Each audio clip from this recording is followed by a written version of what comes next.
Hello and welcome to another episode of No Gods, No Mayors.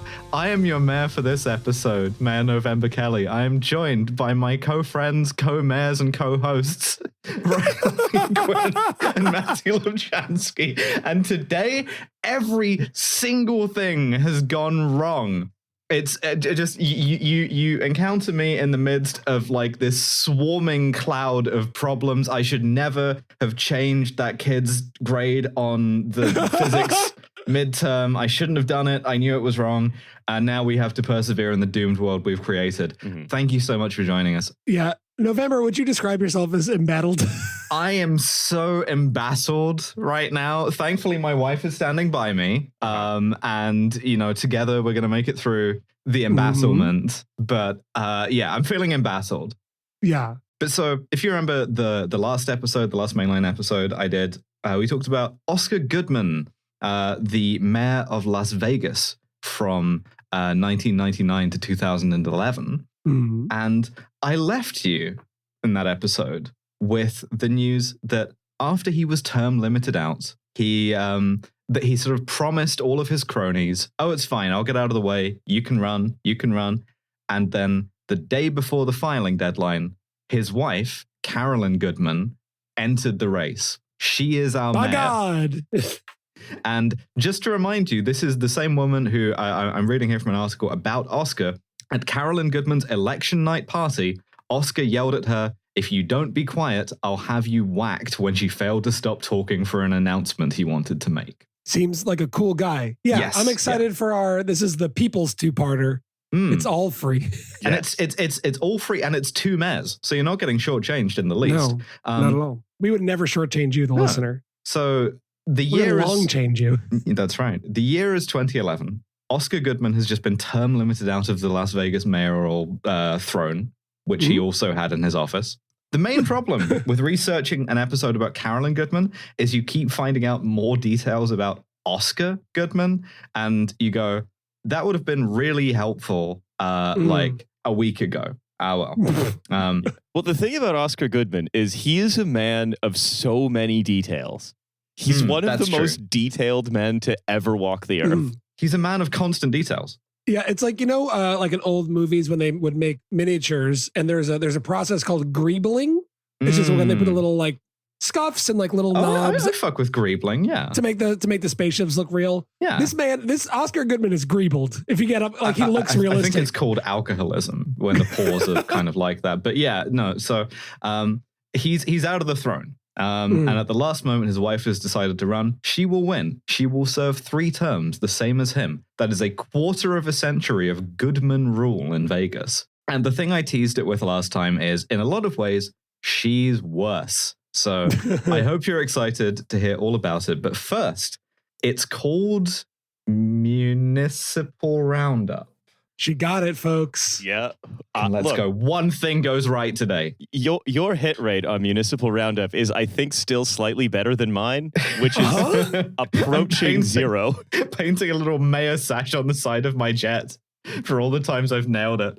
Yeah, I've got the numbers of that guy that shot free throws underhand. Like I'm hitting like 99.9%. Yeah. It's like roundups. Everyone, it's like if you want to bet on this, and I do. Is you could is like the odds on Maddie getting Municipal Roundup right is like really good, and the bet barely pays. And also she doesn't look really cool doing it, but like it is a great way to get points. We've opened a pod book, like a sports book. Yeah, it's great for a parlay to get that in there. Yeah. Whereas I'm showboating. I think I'm a Harlem Globetrotter. I'm like drinking a glass of water while talking. I'm spinning in my chair, and then I'm saying something like, you know, Mayoral Information Corner, and it's just totally wrong. All right, so on Mayoral Information Corner, yeah.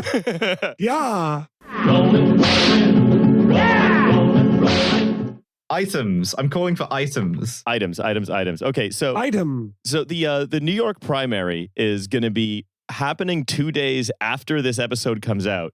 Oh, you should register for that unless you're too late. Yeah. So a message to myself.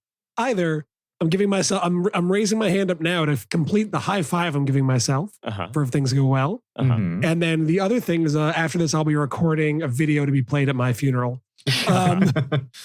Just in case. Yeah, things are either good or bad. Mm-hmm. Do with that what you will. It's true. So, often. You could bet on that too. You know, it's like roulette. Like things being neutral is the zero. I just put my entire life savings on more bad stuff happening, and no bad stuff happens. So I'm not sure how to feel about that. I will say, I watched a bunch of the mayoral debate here in New York. The last debate was last night. We're recording this on the 13th, and Zoran Mamdani basically beheaded Andrew Cuomo on live television in front of everybody. And waved his head around, swinging over his head like a fucking koosh ball, and threw it into the crowd.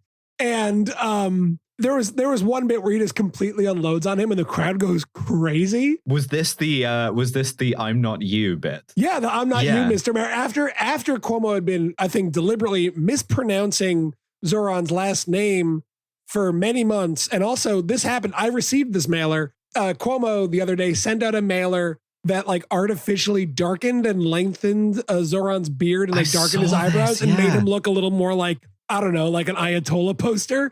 And it was just like, this is like deeply, deeply, deeply, deeply racist and horrible. And of course, brought to you by the guy who allegedly brought you vote for Cuomo, not the homo, for his dad's campaign when he was working for it, when he was running against Ed Koch. Anyways, so I think Zoran was just ready to fucking unload on this guy. And I was just so riled up by this clip that I think I'm going to take Zoran in the points. Mm-hmm. Hell yeah. And if you're listening to this and he's already lost, I don't know, come to my house and kill me with a knife. I don't care. The thing is, if he loses, he will not have put a foot wrong. Like as of at time of recording, he will have done everything right. And to my mind, as well as it could have been done by anyone. Yeah. Yep. And like this is the thing. Like it's incredible that a socialist, a democratic socialist, someone with like a DSA endorsement has been able to like close that gap on Cuomo. And it's even better that he's been able to do that by going up there and more or less outing him as a rapist. Yeah. So yeah, it's satisfying at least. Yeah. Mm-hmm. I welcome Mayor Cuomo's shock troopers to my home with open arms and some freshly baked bread. Yeah. Well, hey, you know what? I hope you get to complete that high five. Also, interestingly, Eric Adams, if not endorsing Zoran, does seem to be complimenting him because he's a confusing person. Well, crucially, if you are the mayor of New York City, the person you hate more than anyone else in the world, regardless of anything else, is the governor of New York State. These two, because the capital of the state is so far from New York City, and it's like one of those dumb arrangements where like, well, we can't have where everyone lives be the capital because that would make too much sense. So like that'd be very European, which is we all know is gay. So to avoid being gay, the governor of New York has to be a bumpkin or pretend to like bumpkins instead of like where all the money and people are, which is down here. And New York is an insanely stupid arrangement where the state runs the transit authority, and no one ever wants to give any money to the state or into the city because they're like, well, that's raising the taxes on all the precious bumpkins who, of course, come to New York City constantly and need the transport. But like, so Adams just probably hates Cuomo from when he was the governor. Yeah. It's all petty grievances all the way down as mayor. Very, very cool to be endorsed by the DSA and kind of Eric Adams. Item. I have another item.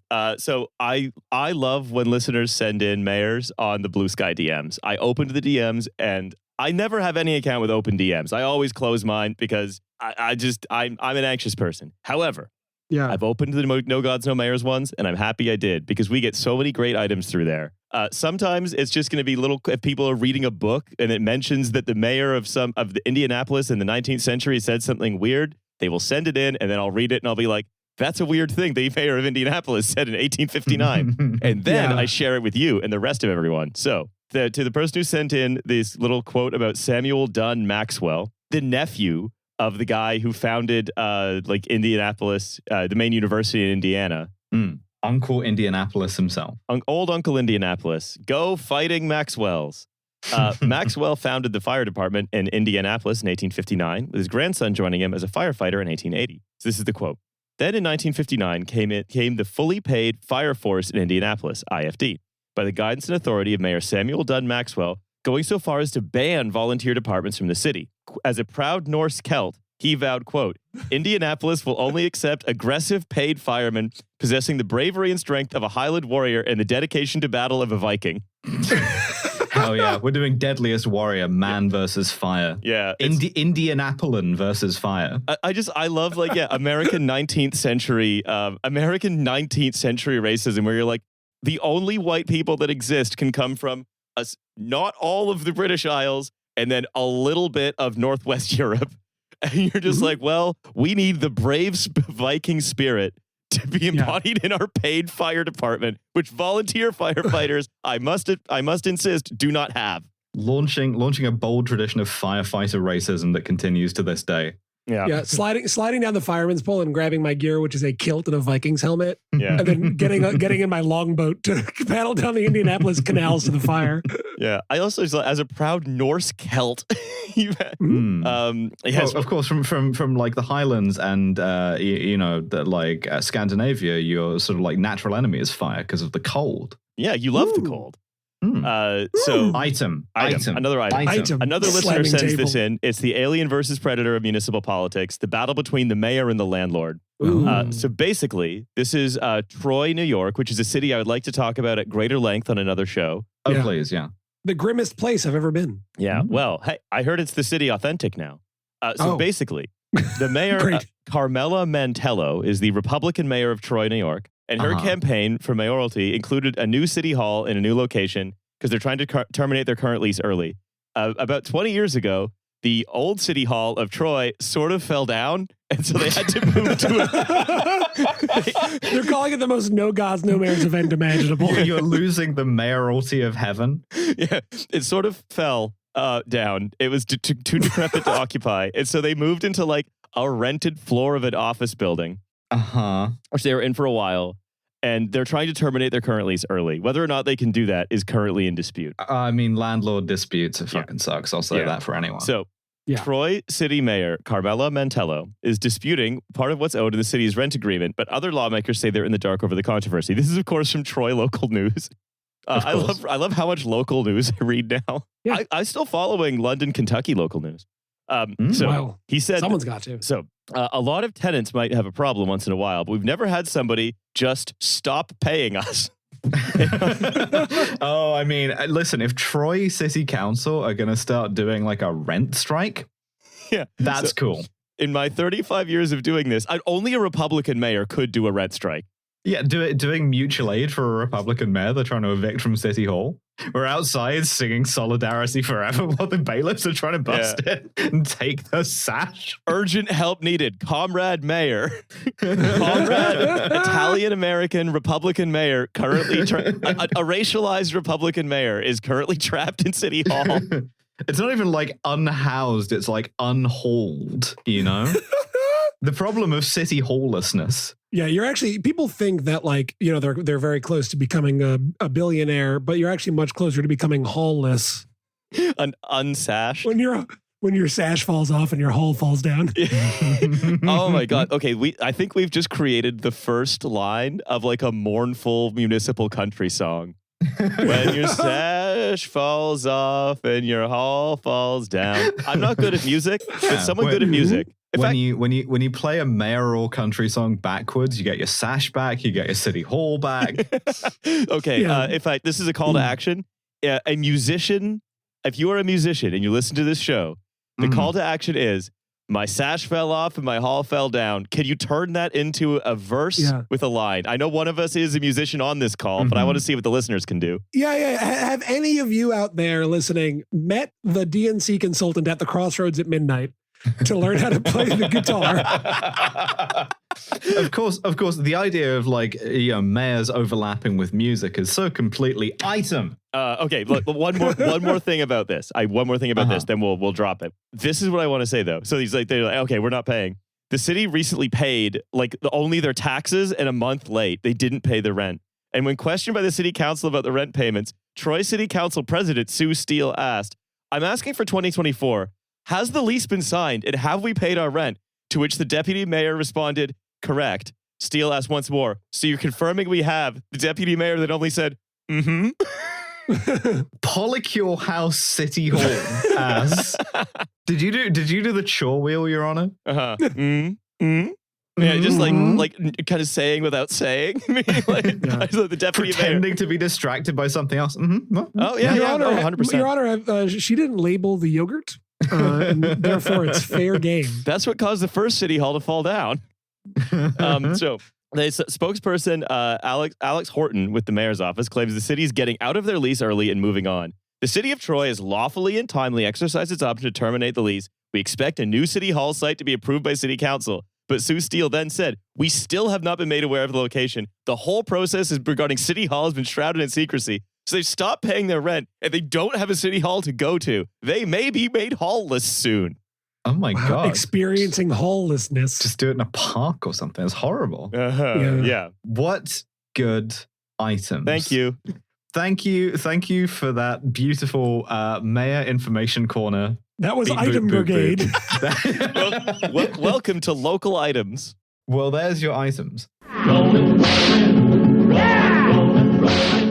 Carolyn Goodman. If you remember from the first episode, she moved out. She got married to Oscar Goodman, the previous mayor, when they lived in Philadelphia. They moved out to Las Vegas together. And while he was being a mob lawyer, listen to the episode, it's really crucial context. While he was being a mob lawyer, she's like, wow, it seems like Vegas has no good public schools. I'm going to start a private one. And so that's what she does with like her career while he's a mob lawyer. And then while he's the mayor, is she is running this like academy that she started. But she is sort of decides at the last second to enter politics and to run. And this fucks over all of Oscar's cronies. Her main opponent, and I say this purely as an opportunity to read her name into the record, was Chris Giuncigliani. Oh, I love Giuncigliani, but you gotta have it in Genoa. Nevadans just call her Chris G, would you believe? That's shocking. Yeah, she's kind of Liz Warren-esque. She's not really the focus of the thing. Wait, I love that though. Because the thing about Oscar Goodman is that the only way to understand him is everything is Nevada first and then normal politics second. Yes, I would correct. love a Liz Warren Nevada that's the same way. You know? I did find some Nevada characters in this one, but Chris Giuncigliani is not really one of them. So like the Giuncigliani campaign. The Chris G campaign was I can make a run for the mayor because I am beloved by two constituencies in Vegas, Latinos and queers. And together that's a path to the city hall. It wasn't. Carolyn wins on name recognition with like 60% of the vote. Las Vegas mayoral elections are in off years as well.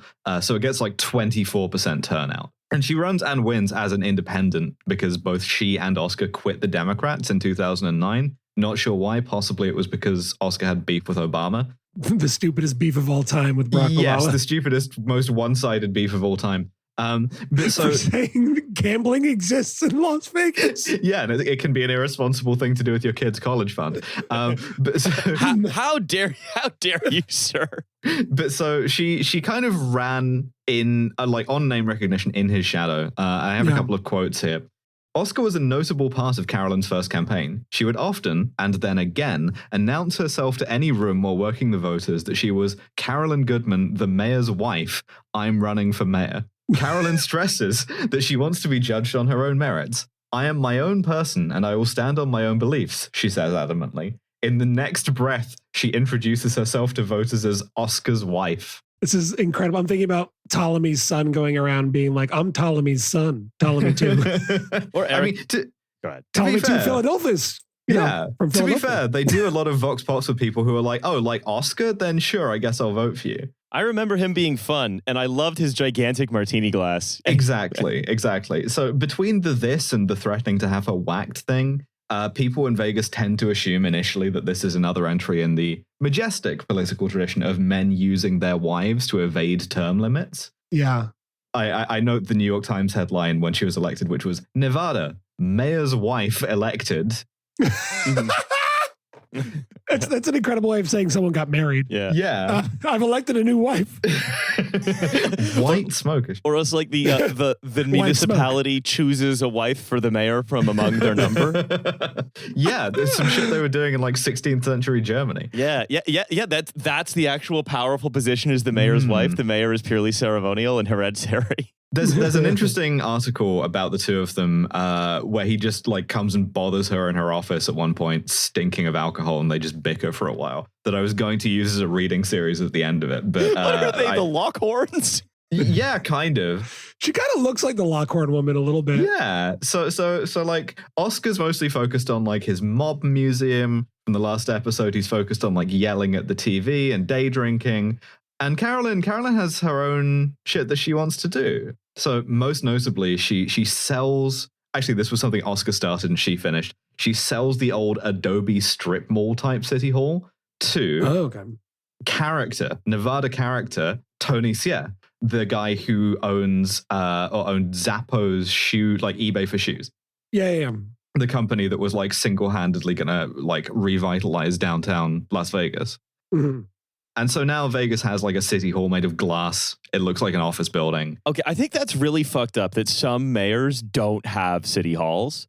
And like, Las Vegas, there's a city hall crisis. Sometimes they fall down. That's true. Yeah. There's a city hall crisis. And the fact that, Las Vegas is able to build this like incredibly modern glass fancy city hall while other town councils are going hallless is an indictment of our system. So, she the only zany shit that she has in her office is a sign saying, "You are now entering the fabulous Mayor Goodman's office," which is, it's very wine o'clock, but compared to bucket of gin o'clock, which it was the hour previously. Is that like referencing the Las Vegas sign, perhaps? I think so. I think that tracks, yeah. Uh-huh. It's like the zaniness will now be at an end. However, I am a little bit wacky. So please sit down, put on this colorful hat, but you'll notice there is no bucket of gin. There are no memorabilias or tchotchkes. And I'm sitting on a normal office chair rather than a throne. So you can see that I'm all business. Unlike my whimsical husband. Yeah, I'm passing you a bowl of olives that are normal size and not the size of baseballs. Would you care for a normal olive is such a great question. So if you remember the previous episode, Oscar Goodman, he wanted to do two things, right? He wanted to bring business that wasn't gambling into downtown Las Vegas, and he wanted to bring sports to Las Vegas. And so these are going to be also the trends for like her first term, pretty much. Weirdly, one thing that seems to mark her out as her own woman politically is she goes to the casino, the Four Kings, I think it's called, where her husband used to have the $100 chips with his face on them and happiest mayor in the universe. And she's like, yeah, I want $1,000 chip with my face on it. Woo! Awesome. The happiest mayor in the entirety of reality. So clearly like a marital argument that has been simmering for years, Yeah. Like, you'll see, you don't do the dishes, will you? You'll see. I'm going to dwarf your chip value. She also flexes on him by starting going everywhere with the Chippendales. Like, cool. The like shirtless, like male exotic dancers. Yeah. So where he had showgirls. Is Carolyn Goodman, are they kind of the same person? Sort of. Not that one's controlling the other, just that like they butted off the same mayor. From Dalton, Illinois. Yeah. We've gender swapped Oscar Goodman. One other thing she does early on is reset the relationship with Obama, which is such a funny thing for a mayor to have to do. Like he comes to town and she gives him one of these $1,000 poker chips and tells him the slate is brand new and clean. So I guess he's no longer banned from Vegas, the thing that Oscar Goodman said that he did and had no power to do. Well, the thing is, she says this, but I don't know if she ever actually took action to unban him. So he came to the airport. Yeah, I was going to say, crucially, like the airport and the Strip are not in the city of Las Vegas, right? Yes. Yeah, this is a key thing. He could still be banned from like where the houses are.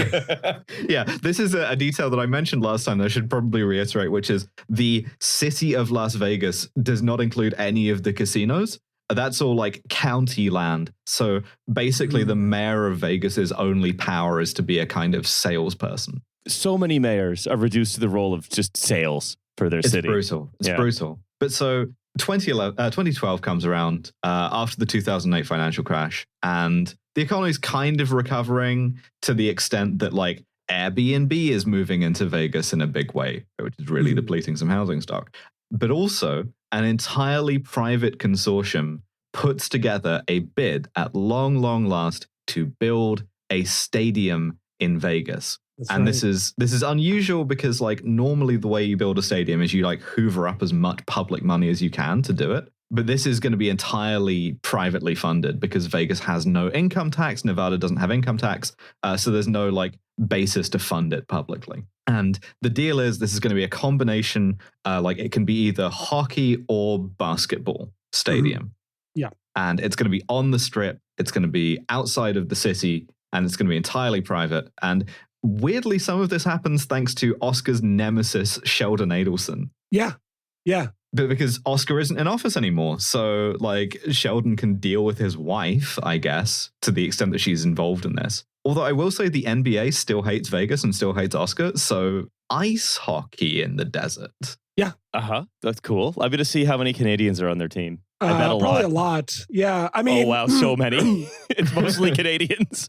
They have to keep one hockey team in the desert because at this point, the Coyotes are phasing out as a franchise and moving to Utah eventually. Where they will eventually go to the Natural History Museum and learn about mammoths. Because that's the Coyotes. But like, you know, at this point, there's like so many hockey teams in places that don't have hockey. That is a long time source of consternation for many Canadians. So yeah, this is it's intended to be an ice hockey team. We'll see how this develops. But the next few years are essentially the payoff for all the stuff that we talked about last episode about regenerating downtown Vegas. Like they finished the brain center that they were going to build. They finished. It's funny every time. The brain center, yeah. They finished the Mob Museum. They finished the Performing Arts Center. You mean the Mop Museum? Yeah, the Mop Museum. That's right. Come try our signature drink in our bar, the bucket of gin. With a mop as the garnish in the bucket. Gin on draft, horrible.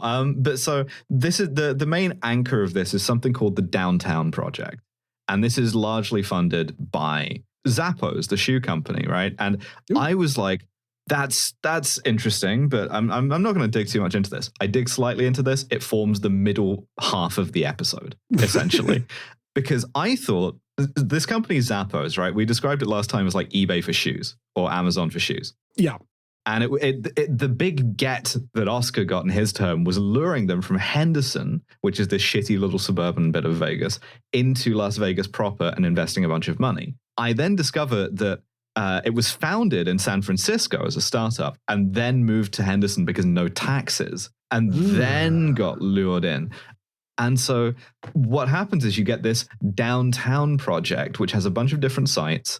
It has a container park, like in Shoreditch. It has a restaurant called Eat. You kind of know the vibes that you're guessing here. And there is a book about this called The Kingdom of Happiness Inside Tony Hsieh's Zapponian Utopia, which I have not read, but Tony Hsieh is the kind of like messianic figure of this, right? He owns Zappos and he is going to remake downtown his way. Yeah. Hey, that Eat closed very recently. Yeah. That tracks. That tracks.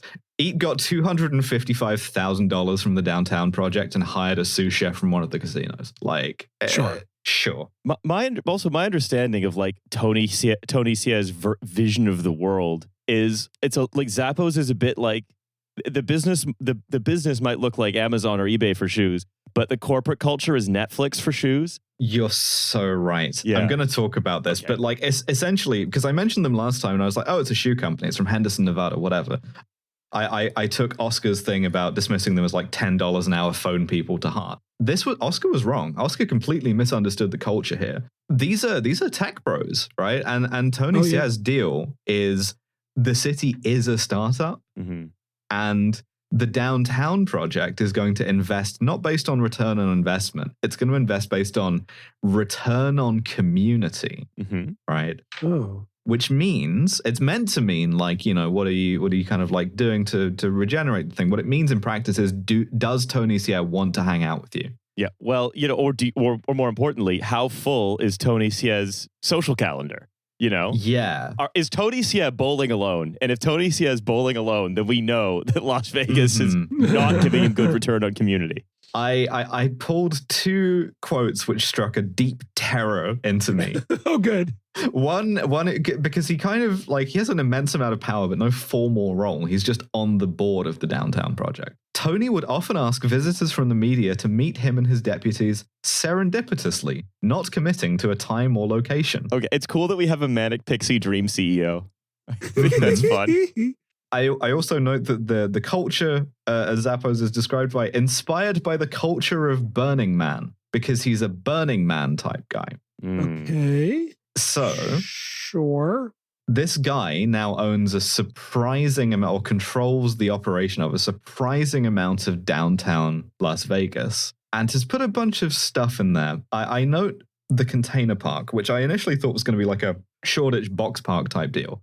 No. It's got a slide, like for adults to slide on. Oh. And there's a photo here in the notes. It is fronted by a 55-foot tall scrap metal praying mantis, originally built for Burning Man, which at night periodically shoots fire from its antennae in bursts audible for blocks around. Cool. Oh, no. I would, if you're like okay, here's the thing, right? Listeners to this show will know that I'm an easily startled person in some ways. I would find random all hours gouts of flame that I could hear from my house to raise my blood pressure to levels hitherto unknown by humanity. Yeah, and yet you paid all that money for that house because it had, and the realtor said, mantis views. Just hearing like the gouts of flame interspersed by a bunch of yuppies clattering down a slide. Yeah, this is the second big slide we've covered on the show. It's weird that it keeps coming up, isn't it? It's very strange. It surely big slide must just be what you do when you have a tower and no other ideas, right? It's just like, well. Yeah. So this is getting weird now at this point, because they're building a lot of stuff and it's all kind of part of a self-referential, insular corporate thing. To the point that journalists going out there are being warned not to drink the Kool-Aid, so to speak. Don't trust the mantis. Yeah, and if the city's between like the giant mantis or the vacant lot, they're going to go with the mantis, right? Yeah. And it costs them almost nothing to do this because nobody else wants to buy land in Las Vegas. It's after the end of another housing bubble, so everything's very, very cheap. And Tony Sierra then installs himself in a kind of tower. Oh.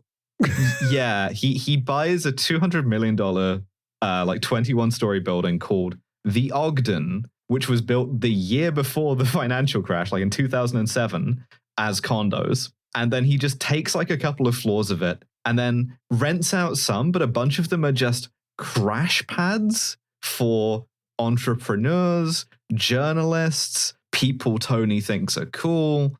Ooh. And so there just ends up being this building he controls that is full of like it is the giant polycule house. It's kind of terrifying. Yeah. That reminds me of not just any polycule house. That's a little bit like the polycule house that FTX was based in. Yes. Oh yeah. Oh yeah. Oh, and God. I know that they did this in a couple of other buildings. And a journalist from The Guardian writes, I stayed in a crash pad at the downtown project-owned Gold Spike, a facility remodeled from a hotel and casino that had seen better days. Stripped of all the vestiges of the gambling industry, Gold Spike now operates as a combination bar, concert venue, board gaming, and beanbag tossing space. What? Sure. What? And college dorm-style residence, complete with white eraser boards bearing messages like live, learn, and need cell phone charger, for those looking to set up businesses. You always know you're in a white lady's room when she's got the sign up that just says live, learn, need cell phone charger, you know? Also, that's like, he's seeing where Vegas is going. He's like, no, we're doing something that's like corporate and techie and no gambling at all. Yeah, and cornhole only. Yeah. There is one detail I noticed about this that I didn't put in, which is this same journalist goes on a tour and is in one of the skywalks connecting one downtown project building to another, which has like fake grass and like picnic areas and stuff. And one of the people they're on the tour with is like, oh, can like employees bring their dogs up here? And in the most PR speak, they're like, we're pleased to tell you that they cannot. We are happy to engineer an animal companionship solution that does not include the bridge area. Yeah. So Tony pours like $350 million into this. Forbes is calling him like the unofficial mayor of Las Vegas. And the whole time he's building all of this stuff, it's all getting like nodded through, of course, by Carolyn and by City Hall. But all of the... Sorry. I was going to say, there's just never been a mayor's wife regnant, so she doesn't really know what to do. Yeah. And I mean, of course, they hate this as well. Like, as much as this is one of the only places where you can be like, yeah, I want to build the flame-shooting mantis, and City Hall's like, absolutely. So I didn't want you to think that you even had to ask. Yeah, well, genuinely, they're mad that they have to ask for mantis permission. Yeah, but they're lucky that the city is devoted to startling Riley. It's in the charter. So, I mean, you think this sounds like maybe the most annoying cult in the world, and then the economy kind of economies some more. And the general culture of overwork and hustle and being a small business owner serving Tony Sia's needs leads to like 4 of these guys killing themselves like in a month. Oh, that's so many in such a small amount of time. It's real bad. I mean, the Kool-Aid joke sort of gets worse. But so I have a quote from an interview about this. Suicides happen anywhere. Look at the stats, Sia said. Oh, God.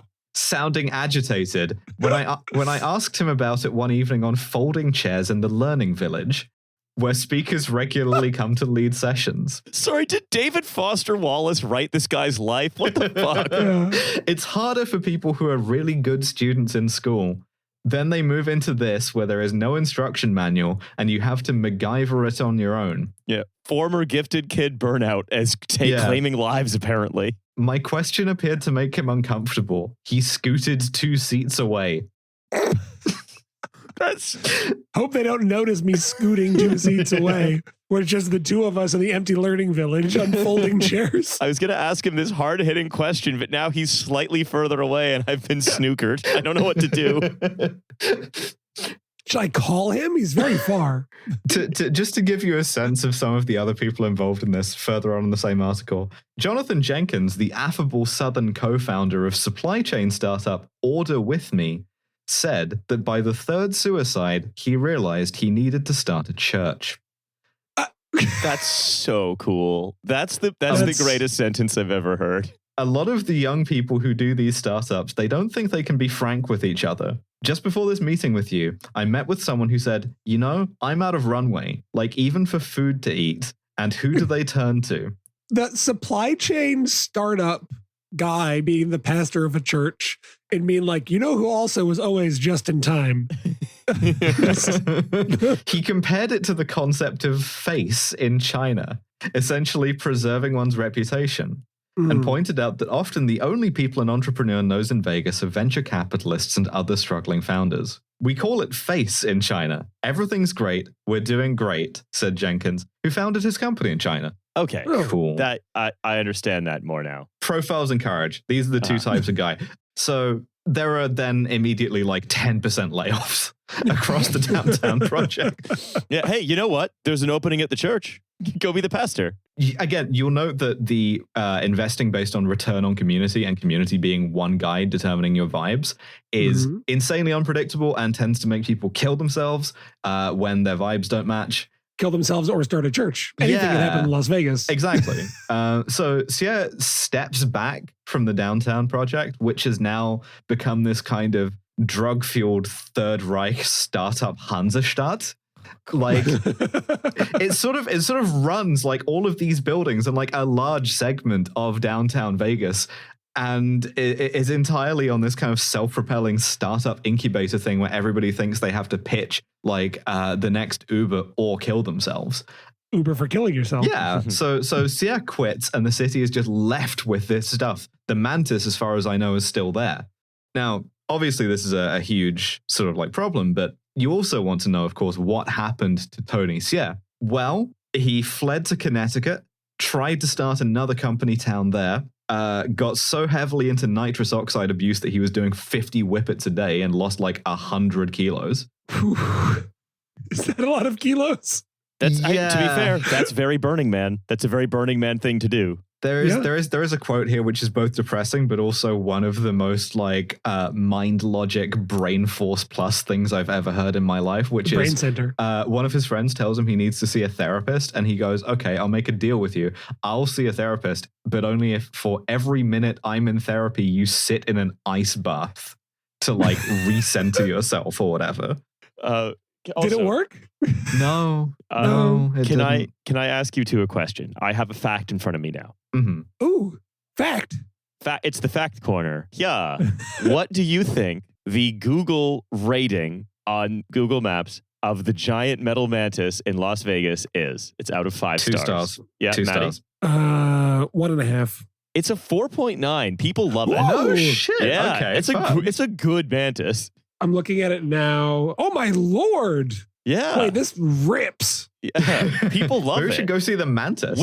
I gotta go to the mantis. It's attached to a truck. So incredible. My favorite Google review of this is free and unobscured viewing, sunset time on any day. An operator will not run the mantis in any rain. Even gusty wind could pose a risk to safety. But you feel the heat from the antenna flame burst from across the street. Jesus Christ. Just west and across from Evil Pie, the best place to get pizza. It's much better IRL and free. Have fun, everyone. My name is Ozzy Mantis, King of Kings. Feel my heat from across the street, ye mighty. One of the is almost sounds like Trump. Very cool mantis shoots fire from his antennas. He bobs up and down to the music in front of the downtown container park. You won't be disappointed. Take the time. Go see it. Oh, God. Very unfair. Not in the wind, they said. So I gotta say, I'm afraid to tell you, the end of the story of Tony Sia is not a happy one. Because he's on the whippets real bad, and also like mentally he's not doing good. Largely because of that. He like dies in a and I'm quoting the fire chief here, careless or intentional act fire while locked in his own pool house, which is like a perfect little microcosm of like 2008 to 2020 America, just to be like, what the fuck was that? Scene fleeing the scene, a gigantic praying mantis. What's behind this string of antenna arsons in Las Vegas? We need super cop Oscar Goodman to come out of retirement. Yeah. So so that's Tony Sia, and believe me, I was weirded the fuck out by discovering this because I just Googled the guy to be like, yeah, tell me about the shoes guy, and I'm like, oh, he's dead. That's weird. Oh, he's so much more than the shoes guy. Oh, he died how? Like he died in a pool fire in Connecticut. He went mad for whippets and died in a pool house fire. He was at one point trying to do so many whippets that he could starve himself, so he would never need to use the bathroom again for efficiency reasons. Yeah, no, that's okay. American startup culture not in a great place. Whoa, what? So because of this, Las Vegas has a mantis. So thank you, Tony Sia. Your sacrifice will your not legacy be lives on. Yeah. Yes. Yeah. So it's 2017. Ice hockey is about to arrive in the desert because in order to do this, they had done a kind of like GoFundMe thing where they'd pre-sold season tickets. Yeah. And Oscar Goodman was kind of right. Like Las Vegans really wanted sport. They wanted a civic rallying point, and they get this team together called the Vegas Golden Knights with a K. Full of Canadians. They were almost sued by the U.S. military. Oh, because of the army. Yeah. Because sure. they're called that, and their logo is that because their owner, who's some bank freak, went to West Point, I believe, or he's just a big West Point booster. I can't remember which one. But he wanted to make them just like the Black Knights and like have the thing. And the army was like, You simply can't do that. You simply cannot. Getting in trouble with the army. I think an army legal team, actually, if you put them together, could sue any sports team in America. So, so are we ready for another jarring shift in tone? All this gets quite dark, right? Like the Tony Sierra thing was dark. This is also dark. Because getting jolted around like in a haunted house. What do you mean? Something bad that happens in Las Vegas after 2017? Yeah. So, I mean, it's weird that we do a show about often American mayors, and it's taken us this long to have a mass shooting to talk about. That's a good point. I guess we did open with the 9/11, and then we did also do all those like mass shillelaghings, but like firing one really big bullet at the Trade Center. But yeah, so I possibly you remember this one. 20 radicalized Irishmen go and beat the World Trade Center with shillelaghs. Sorry. Probably happened while it was being built. But so, yeah, maybe you remember this one. Like mysteriously disgruntled bourgeois buys a shitload of guns, gets a suite at the Mandalay Bay Casino, and then like shoots out the window into a country music festival while the cops like sit around for an hour in the corridor, like shrugging their shoulders at each other. What do you used to do? He shifted 2 seats away. Yeah, well, exactly. He scooted. So yeah, he this guy kills like 60 people, wounds 413, and then kills himself. The cops, of course, do nothing. If you're interested in the like legal technical part of how can one guy do that, this was the bump stocks mass shooting. Yeah. Still to this day, no motive. Nobody knows why he did that. Like for real, why was he doing all that stuff? So yeah, just one of many things that can happen in the great nation that is the United States of America.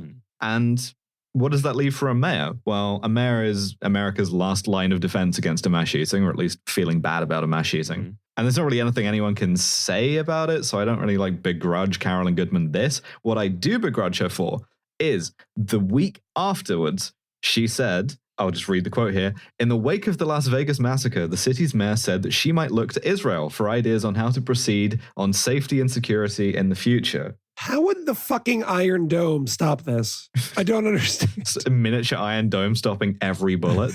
Jason Aldean performs as scheduled.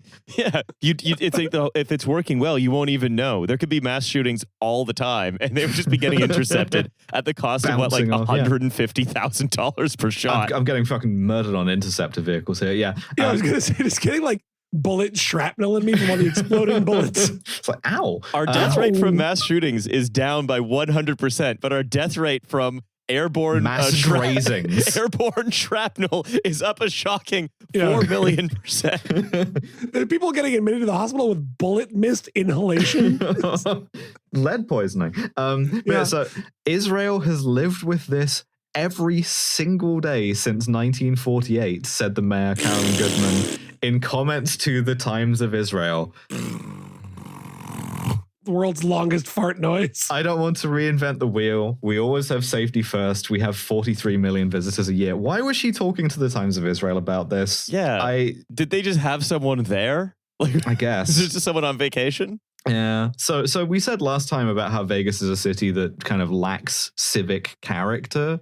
Because it's all just casinos which are not in the city. Yeah. Well, now it has one thing instead of 0 things, and the one thing is a hockey team. And so we get, you remember the like bad thing happens in city, hashtag city strong, sort of knee-jerk reaction. There is a hashtag Vegas strong thing, and the Golden Knights go all the way to the Stanley Cup final in their first season off of that. And so that's very fortuitous. The city gets like a nice, clean, packaged narrative. And Goodman is like generally pro-gun control. So she can be like, you know, why did we let this guy who I analogize to a Palestinian have these weapons of mass destruction, et cetera, et cetera?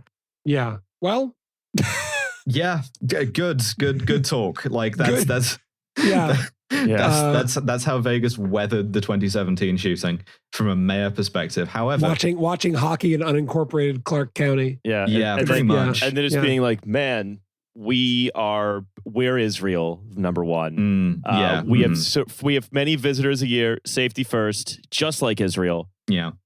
Note that she doesn't control the cops either, because that's also county. So we've built a series of walls between us and the disgruntled. which is a population we've now identified. Yeah, we've put Steven's in his paddock again. Don't worry about it. Yeah. So you'll note though I said she was generally gun control, pro gun control. This is the segment. This is the segment where I get to talk about how homophobic Carolyn Goodman is. Woo! How's that? I know Month. how it does, but because I've read the notes, but it is to be like, well, you know how I talked about gun control. Well, let me talk to you about how homophobic she is quite the segue. Oh, believe me, she earns it. Mm-hmm. So the year before the Vegas mass shooting, there was another mass shooting, a terrorist attack, actually. Well, I guess they're both, but like the Pulse nightclub shooting in Orlando. We remember this. Homophobic massacre. The anniversary was very recently. Yeah, would-be ISIS guy. And so Las Vegas is a tourist city, and so Goodman has this kind of professional working relationship with like LGBT groups in that she'll go to their shit when she's invited. And so she gets invited to a vigil commemorating this, and she gets invited to make a speech in which she said, and I have 4 different quotes from different articles about this, that guns weren't the issue, that behavior was. She was literally booed and catcalled off stage, with people yelling for assault weapon bans and chants in support of Question 1, which is an assault weapons ban. No, it's like a straw sale ban, echoing throughout the room. My God. So wait, she's like kind of pro gun control, but then she's like, we have to do nothing to stop this kind of thing in the future. Yes. Okay. Yeah. Specifically in this case. So she's pro gun control, except when guns are used homophobically. Yes. Okay. Right. I got literally, yes. Goodman's statement was interrupted by a man who shouted gun safety laws. When Goodman objected, crowd members began shouting chants of yes on one, a reference to a ballot initiative requiring firearms transfers to go through licensed arms dealers. Goodman cut her speech short and stepped off the stage. I mean, she doesn't see us as human enough to get a miniature Iron Dome around all of us. That's the no. Yeah. Her tack is, according to this third article, laws are in place, rattling on about responsibility and politicizing a tragedy, despite her tweet hours later accusing the audience of the same thing. Yeah, she tweets, and she tweeted sort of like meanly about this. The 400 or so inside the room became so audibly upset that their boos drowned the mayor out until her abrupt exit, which happened on a moment too soon. Their boos even drowned out the gouts of flame that were shooting from a nearby praying mantis. Slowly rolling the mantis over to chase the mayor around because I'm mad at her. Yeah, I would generally describe Goodman's relationship with the LGBTQ plus community as testy. She does keep going to the functions, which kind of reveals the functions to be a bit of a farce for me politically. Yeah. Most notably, she's always been against gay marriage, just on like an instinctive homophobic level. This is from a 2011 luncheon, which was sponsored by an LGBT nonprofit. Yeah. From the Vegas Sun. She flip-flopped on her position on gay marriage. At first, she said she supported domestic partnerships. Then she suggested that if she were gay, she'd go to a state where same-sex marriage is illegal. A few moments later, she said about domestic partnerships, with my religious beliefs and my own personal way I live my life, I am not in favor of that. Why wouldn't you have your position on gay marriage kind of worked out before you go give a speech on gay marriage to the LGBTQ charity? Just, I assume they won't ask me. What are they going to do? Ask me about it? This is kind of how American politicians were in the mid-2010s, though. I feel like it was just sort of like, while they were running away. Goodman also referred to homosexuality as a choice rather than an innate quality, referring to individuals who prefer a gay or lesbian lifestyle, causing scoffs from many in the audience. Ooh. Goodman also received less than favorable reaction when she described people as transvestites rather than transgender. Several people gasped. Right. Okay, I'm coming around on her, actually. But are we saying, is Carolyn Goodman cunty? Is this camp? Yeah. I'm looking at photos of her. She's like kind of campy. Yeah. She's a little bit camp, especially with the Chippendales. When asked what LGBT event she's participated in since the primary, Goodman said, I can't give you specifics since I didn't have that question ahead of time. She said afterwards that she participated in an event with Frank Marino, a Las Vegas female impersonator, and attended a fundraiser her neighbors hosted for her and several members of the gay community. Okay, that sounds like a Nevada/Vegas specific thing, right? Where it's like, no, of course, I'm doing an event with like someone who it does a nightclub act, basically. Yeah. She then walked out again, like halfway through lunch. So yeah, she's a homophobic lady. I'm sorry, I don't know what to tell you. She's also, let's say, not unracist. Is there a word for that? Not sure. Okay. But she did tweet at City of Las Vegas is not a sanctuary city, and we're compliant with federal regulations. I'm passionate about finding a pathway to citizenship, which then gets her yelled at so much that she has to write a whole op-ed in which she's like, well, we're not a sanctuary city. We're a compassionate city. Yeah, cool. Was Nevada ever part of another country? No? Great. Moving on. Don't think so. That could possibly be true. No, that's crazy. Come on. This is my longest section by far. Okay. It's called God, She Fucking Hates Homeless People. I mean, she's got fine form for it. Oscar was pretty horrible. Wonder if queer people are disproportionately homeless. Anyway, so it doesn't sound right. Oscar and Carolyn, they're kind of interesting because they're a good model of the two-party system, despite both having been Democrats. Because Oscar would, like, if you were homeless, he would go up and he would shout at you and would threaten to have you sent to, like, an abandoned prison in the desert. Very Republican. Yeah. Whereas Carolyn talks about how, like, every homeless person has a different story. A lot of them are, like, our veterans who we respect or whatever, and then passes an ordinance criminalizing homelessness and then lies about whether or not it does that. It is illegal to sit or lie down in a public right-of-way in the city of Las Vegas because of her. Cool. Yeah, you're never going to be able to. So if you just like take a brief pause in Vegas, they're like, no, move it on. No. Yeah, literally. Yeah. No sitting, no lying. The streets for walking, stores are for spending. Get going. Yep. Mm-hmm. Always be startled by the mantis, ideally. I keep thinking about that. Oh, God. The cops driving around in the mantis. There's so many uses for this thing. Amid applause on Thursday, the mayor asserted that concerns of commerce, public safety, and health must come first when dealing with homelessness. It's the job of the city government through its ordinance to demonstrate compassion while promoting and always understanding that public safety and the good health of its residents, tourists, businesses, and property comes first, Goodman said on Thursday. So residents, tourists, businesses, property, then people who are not, queer people, homeless people, under property. The feedback from our citizens that has resulted from the passage of this ordinance has been extremely and incredibly positive, she said. So when the cops find a homeless person violating the you're not allowed to sit down in public ordinance, they're supposed to, it's like diversion programs because lib shit, right? They're supposed to divert you to a shelter. If the shelters are full, they're supposed to divert you to the Courtyard Homeless Resource Center. Oh. An open-air space with bathrooms, water, service officers, and 24-hour security guards. Oh, like a free-range corral. Yeah, like a corral, like a petting zoo. By the way, Nevada has the highest rate of youth homelessness, specifically in the entire US. So we're also often talking about, like, children here. Yeah. Did her one school not fix that? Apparently not. I included a couple of photos of the Courtyard Homeless Resource Center in the notes, if we want to venture a description. I don't love to look at this. I'm going to describe this as a parking lot that has some portaloos in it.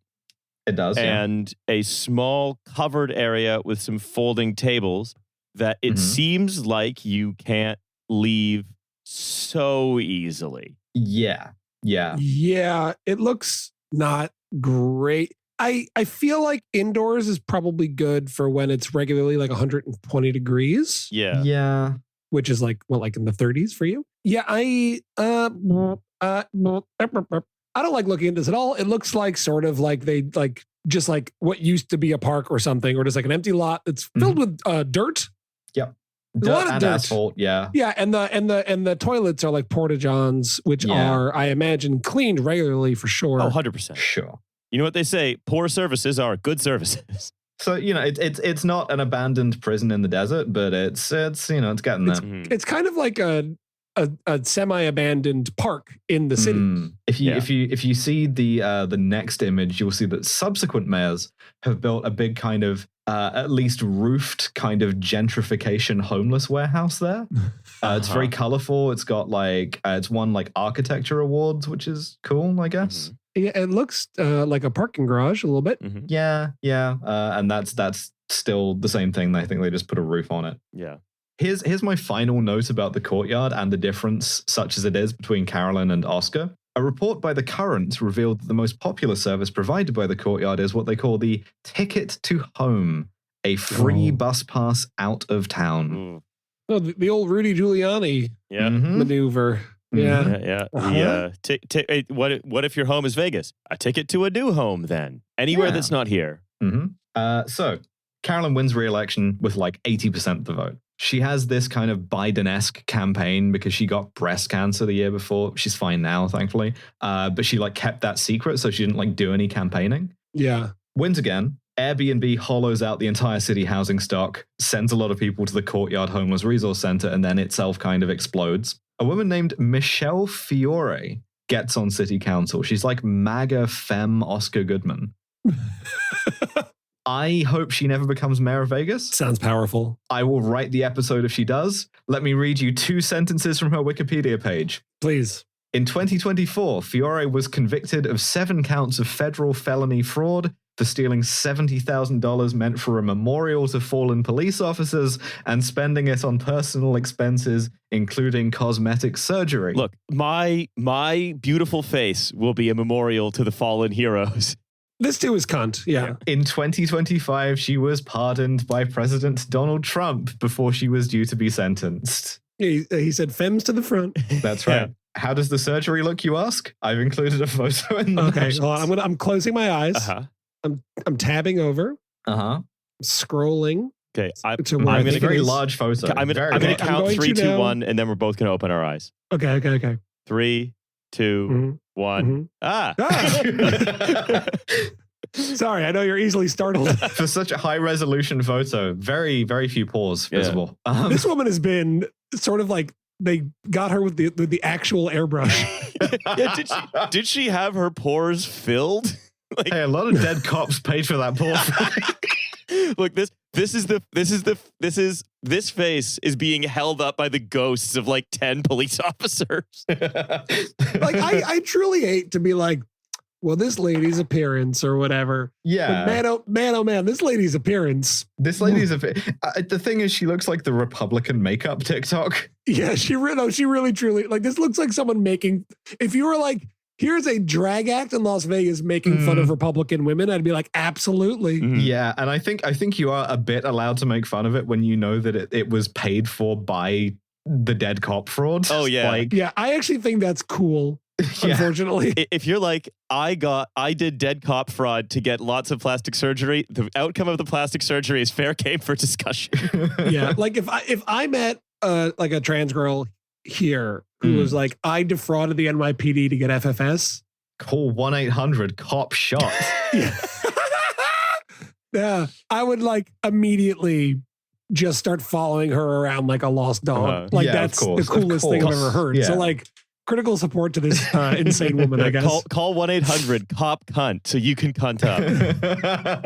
So, she's on the city council now. She's doing MAGA stuff. In 2018, the Supreme Court legalizes sports gambling in all 50 states. Murphy versus NCAA, I think it's called. NCAA? NCAA. Maybe one of the, I think what we're finding out for how society is doing here in the old US of A, maybe one of the worst Supreme Court decisions ever. Oh, yeah. Like up there with Obergefell? Yeah. Like up there with Obergefell, up there with like Citizens United. Yeah. Like it's really, really gnarly. Like it's been bad for how people interact with the world.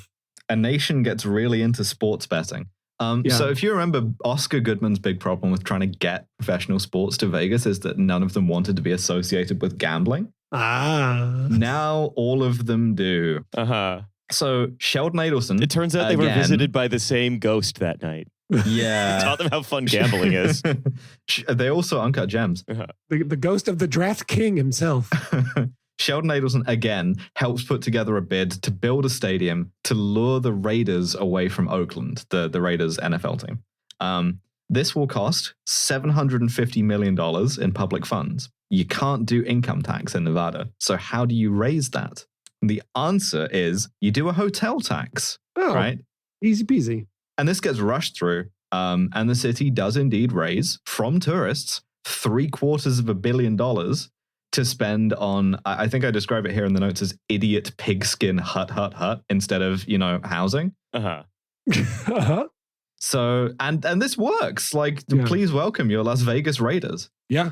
They have this kind of usual fight about where the stadium's going to be because Carolyn wants it to be in the city. The city always loses. All the stadiums in Vegas are in Paradise, Nevada, which is right next to the Strip. Yeah. God, I wonder, is like Paradise, Nevada, is it one of those places that, because you can tell me because you've been looking into this, or maybe it's worth looking into, is it kind of like, is it a bit like a Vernon situation where there's like... I wish. Okay. I wish there were a mayor of Paradise. Unfortunately, as far as I know, it's like Clark County still. It is my favorite kind of U.S. designation, which is census designated place, which is like the government admits that this place exists. This place exists, but it would be inconvenient for it to have any kind of standing. That's not always a dead certain Nevada specifically.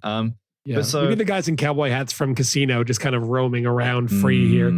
But this is kind of Oscar's dream coming true. Like, say what you like about the guy. He had vision. And this is the thing that really pivots Vegas into the town that will host your thing. Yeah. It's why they have Formula One. It's also worth noting that Las Vegans hate F1. Even after Drive to Survive? Yeah, apparently. You can see like fuck Formula One bumper stickers. Like partially because F1 doesn't want any Nevadan to be able to watch it. So like the sky bridges and stuff, they will like paper over with like opaque coating so that you can't see it from them. And they'll sell like discounted tickets to residents, but only for the qualifying, not for the actual race. That's so mean-spirited. Cool. Yeah, it's really shitty. And of course, they have to close all the streets. The city has to pay for a bunch of like resurfacing. So like Oscar Piastri doesn't get killed by a manhole cover. It's like, yeah. So, but like Vegas has F1 now, which is a tremendous boondoggle. It also has the Oakland A's. God, they get every Oakland team. Well, yeah, yes. But the A's are also this hilarious big fuck up thing now where they're like, they've been threatening to move for so long. They've been threatening to move to Vegas for a really long time.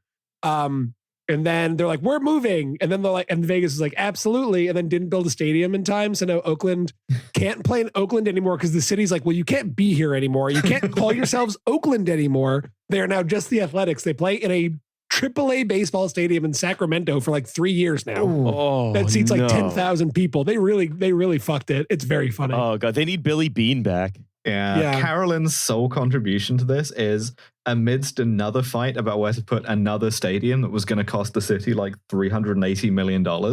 She tells them publicly, oh, well, maybe if you don't want to come to Vegas, you should just fucking stay in Oakland then. And everyone gets really mad at her and she has to back down off of that. Of course, all this sports stuff culminates in Vegas hosting a forgettable Super Bowl. Still doesn't have an NBA team yet. Fuck you, Oscar. Like I said last episode, there's a really good chance in the next like 2 years the Dallas Mavericks end up there. Thanks to Sheldon Adelson, his wife. It's notable as well the Goodmans have U-turned heavily on this. They're anti-sports now. Because the Adelsons are so into it? Yes. Really? Genuinely, yes. Purely so spite. Funny. Oh my God. The dimension of the Goodmans that we haven't explored yet really is, I think, the extent to which these two are Larry David. Yeah. Right? Oh, all Jews are Larry David to Riley Quinn. That's interesting. I found in the course of doing this, the thing that was going to be in the reading series is the article where he's like drunk at her office, just showing up in the middle of the day. Okay. It also reveals that he also has lifelong beef with Donald Trump over, I shit you not, an architecture dispute on a phone call. Oh, that's great. Beautiful. Because Trump, when he bought a casino out there, wanted the decoration one way, and Oscar Goodman, who is mayor of not the Strip and had no authority over him, wanted it a different way. And he was like, "This is blood feud time." So that's so funny. They could have, if they only agreed, they could have just been queening out together because they seem so similar. He says he'd love to have run against Trump, which is a really funny image. But yeah, so the money wins. Obviously, Vegas is now sports city and sports betting city. Sheldon Adelson gets the last laugh. This is what it's been leading up to, right? This is the bit that people know Carolyn Goodman for. Yeah. So Carolyn's reelected for her third and final term, just in time for something called the novel coronavirus. I remember that. Oh. Is that bad for a vacation? It is. And so as mayor of a vacation town, and also because she's a boomer, Carolyn is very anti-lockdown. Anderson Cooper's Booker on CNN plays a masterpiece of their career because at some point, I don't know how they decided on this. They go, hey, do you want to do an interview with the mayor of Las Vegas? Talk about stuff, how it's going. It's supposed to be a 5-minute interview. Goes 25. Oh my God. And it is brutal. It is absolutely brutal. I have a series of clips. I'm just going to play them in sequence and we can just react to them accordingly. Please. So this is Carolyn Goodman talking to Anderson Cooper. And this is like 2020, mind you. We're not getting the truth. And I know over the years, going back to the 1950s with the atomic bomb, don't worry about it when we're testing in Nevada. You'll all be fine. Take a shower. The reality is... You're the one saying you'll all be fine. What we're saying is testing and contact. You're putting words in my mouth. Not sure why she brought up the atomic bomb testing. But so this is part of her general point that the city should not lock down, right? It gets worse. It gets worse. Yeah. So you're not rolling up your sleeves, helping your health department to try to figure out. My days are so full. I am everywhere in the city trying to hold the hands of families and everyone else. Which, if you're having to be asked the question, so you're not rolling up your sleeves, is kind of a bad sign. Yeah. Yeah, you're not rolling up your sleeves. Also, you seem crucially misunderstood the context of what's happening here and what you seem to want to do. You seem to not know why you're mad at this. You also, I mean, this is because she says that her job in the course of this is like forwarding emails. Yeah. It gets worse. I just want to put up for our viewers, this is a restaurant. Anderson, you are tough. No, I'm not We're back to China. This isn't China. Yeah, this is Las Vegas, Nevada. Wow. Okay, that's really ignorant. This is a restaurant. Wow. I'm also realizing I cut that off in just Anderson Cooper tries to explain what a restaurant is. You're such a fucking idiot. This is what a restaurant is. Okay? This is a restaurant. A restaurant with a name like Eat. Yeah. No, he's trying to explain social distancing, and she's like, "What are we, China? That's not where we are now. We're in Nevada, which isn't China." Yeah. And he sort of like cuntily after this says, you know, they might be from China, but they're human beings too. And she's like, oh, yeah, sure. Which it gets worse. It gets worse again. Oh, there's more. There's more. I've got 3 more drops. Okay. Drop number 1. And so we're aware of this. We learned from history. Right. We've had Ebola. We've had the West Nile. We've had polio. We've had these horrific, none of those were as infectious in Las Vegas. I mean, you didn't have people with Ebola on a casino floor. You know what? If you did, we don't know that. Well, yeah, you do, because if you had it, a neighbor of mine died from West Nile because the swimming pool on the next property was filled with mosquitoes, and the people who had abandoned the house left the pool full. That's such a terrible advertisement for Las Vegas. Come to Las Vegas. Someone might have Ebola. my neighbor died of. Someone who lives next door to the mayor there's also an abandoned house with a fucking West Nile filled swimming pool. Come to Las Vegas. That's two properties over from the mayor, because that's my neighbor's neighbor, who isn't me, killed my neighbor with her pool. Yeah. The neighbor of my neighbor is my neighbor's neighbor. My favorite detail in all of this is the perfect beat before. Well, we don't know. We don't know. I don't know what. Oh, so you have the Ebola statistics for Las Vegas. It could be more. Everyone thinks it's none. It could be more. Yeah. Great. Flawless. This is the best interview ever recorded. She's doing great. I love the little like chuckle and be like, oh, you're good. Yeah. Like as she's fucking up. Oh, yeah. It's just like, hey, this is hard. This is difficult. And then next, very in over her head and now getting mad about it because he's like, well, are you gonna like lock down the city? And this leads to this is the dagger, right? This is the main one. This is the one that people remember. Okay. So please, the dagger. But hasn't it been because of social distancing that the numbers have been what they are? How do you know until we have a control group? We offer to be a control group.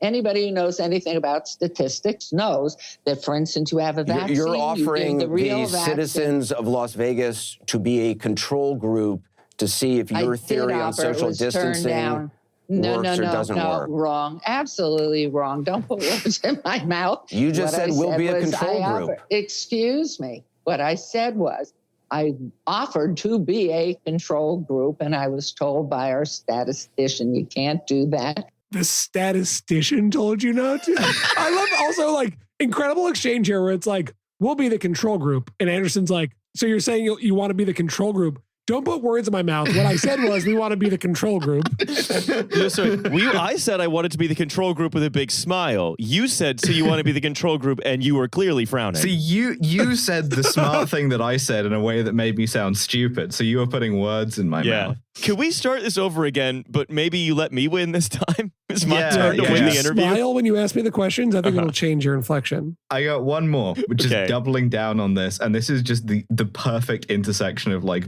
Boomer and like everything else that Carolyn Goodman Boomer in Vegas. Because I know when you have a disease, you have a placebo that gets the water and the sugar, and then you get those that actually get the shot. We would love to be that placebo side so you have something to measure against. So Las Vegas, Nevada. In big quotes, the placebo city.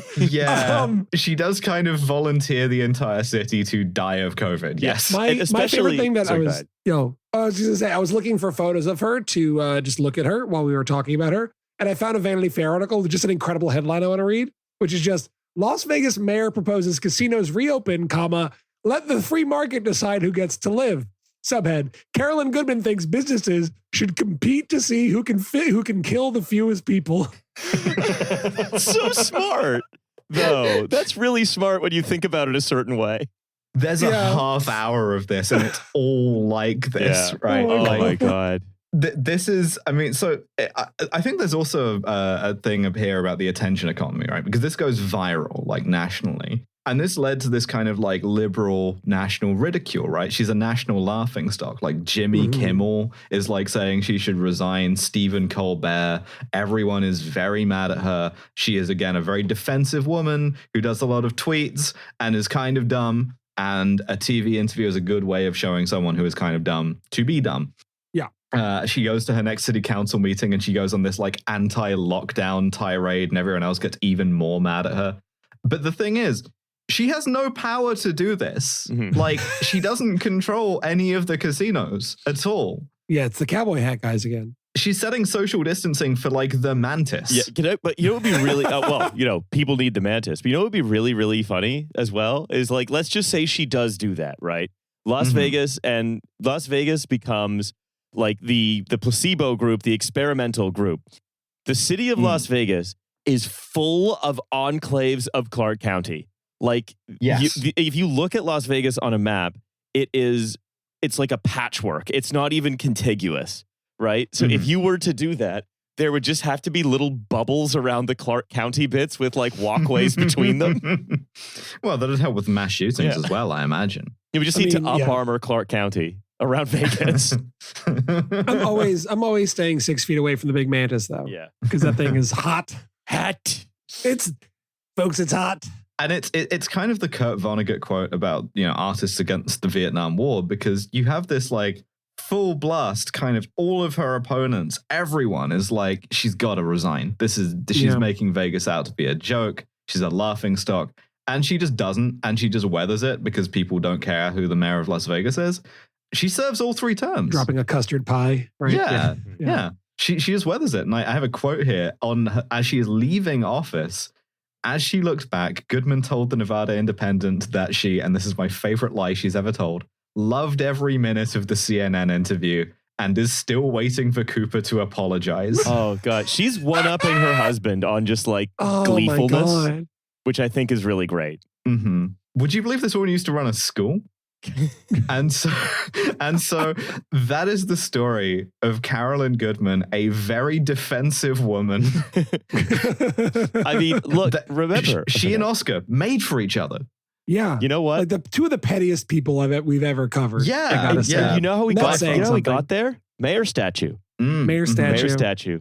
What a thing. What will we Google next? She's not like, we didn't get as many laughs out of her in this one because like she doesn't have a giant olive, but like no, I genuinely think she's worse. Yeah. Like, she's so much worse. Yeah. For instance, she didn't have any big olives for me to laugh at. That's true. That is true. It's offense number 1. For me, she's more amusing in terms of like in terms of her personal style than kind of prickliness, and prickliness than sort of Oscar's flamboyance.